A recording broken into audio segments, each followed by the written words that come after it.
ఇది ఆనాటిది. ఆ పక్క ఫోటోకి వెళ్ళాను. కొన్ని వందల వేల సంవత్సరాల క్రితం ఈరోజు నలంద యూనివర్సిటీ ఏదైతే ఉందో దాన్ని ఈరోజు ప్రధాని మోడీ శంకుస్థాపన చేయబోతున్నాడు. ఇది ప్రపంచంలోనే మొట్టమొదటి యూనివర్సిటీ అని చెప్పేసి ఒక చరిత్రలో మనం చెప్పుకుంటాం. అశోక సామ్రాట్ల కాలం నుంచి ఈ యూనివర్సిటీ, దానికంటే ముందు నుంచి అశోక సామ్రాట్ ఏమో డెవలప్ చేసిండు అంటారు, దానికంటే ముందే ఈ యూనివర్సిటీ ఉంది అనేది స్పష్టమైనటువంటి ఆధారాలు ఉన్నాయి, మనకి స్పష్టమైనటువంటి చరిత్ర మనకు చెప్తా ఉంది. సో ఆ తర్వాత శిథిలావస్థలో ఉన్నటువంటి ఈ నలంద యూనివర్సిటీని ప్రస్తుతం ఈ దేశ ప్రభుత్వం, ఈ కేంద్ర ప్రభుత్వం దాన్ని పునర్నిర్మించే ప్రయత్నం గత కొంతకాలంగా చేసింది, సక్సెస్ అయింది. ఇప్పుడు దాన్ని ఓపెన్ చేయడం వాస్తవంగా కూడా మన తెలంగాణ ప్రాచీనమైనటువంటి సంస్కృతికి కావచ్చు, తెలంగాణ అంటే భారతదేశ ప్రాచీన సంస్కృతికి కావచ్చు. ఇక్కడ అంటే మనం టెక్నాలజీని ఇప్పుడు అంత అడ్వాన్స్ టెక్నాలజీని వాడుతూ ఉన్నాం కదా. భారతదేశంలో కొన్ని వందల వేల సంవత్సరాల క్రితమే టెక్నాలజీని వాడడం అనడానికి నలంద యూనివర్సిటీ అనేవాటికి సజీవ సాక్ష్యాలు అని చెప్పేసి మనం చెప్పొచ్చు. వాస్తవంగా వైద్య విషయంలో, సంస్కరణలు కావచ్చు, అన్ని విషయాల్లో కావచ్చు, ప్రతి దాంట్లో కూడా మనం చూసినాం. ఈరోజు జలంతర్ గాములు అని చెప్పేసి మనం చెప్తా ఉన్నాం. మనం భవిష్యత్తులో ఏది మన విమానాలు అని చెప్తా ఉన్నాం.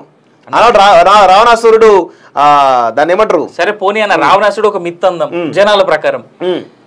మహారాష్ట్ర నుంచి తల్పాడ అనేటువంటి ఒక వ్యక్తి మొట్టమొదటి విమానం భారతదేశంలో ఎగిరింది. మనకున్నటువంటి మన పురాణాలు, ఇతిహాసాలు, మన దగ్గర ఉన్నటువంటి గ్రంథాల ఆధారంగానే ఆయన సొంతంగా విమానాన్ని తయారు చేసి, తల్పాడే అనేటువంటి వ్యక్తి, ఆయన పూర్తి పేరు నేను మర్చిపోయా, తల్పాడే ఒకటే నాకు గుర్తుంది, నన్ను మన్నించాలి, you can Google it.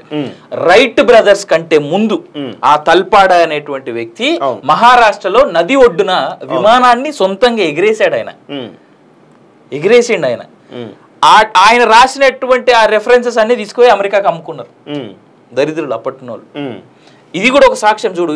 Same construction, same model ఇవాళ నలంద యూనివర్సిటీని కట్టింది. కొన్ని లక్షల పుస్తకాలు ఉండేవి, మన గ్రంథాలు, మన ఆలోచనలు, మన దగ్గర ఉన్నటువంటి చరిత్రలు.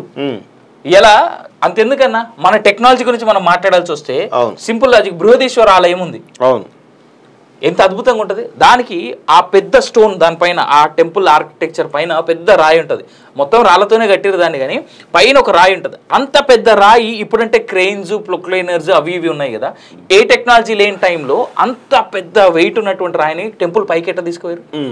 అండ్ ఎండలో నిలబడితే మనిషికే నీడ పడుతుంది, నువ్వు అంత పెద్ద కన్స్ట్రక్షన్ నీడ పడదా? That's the only temple in India which don't have a shadow.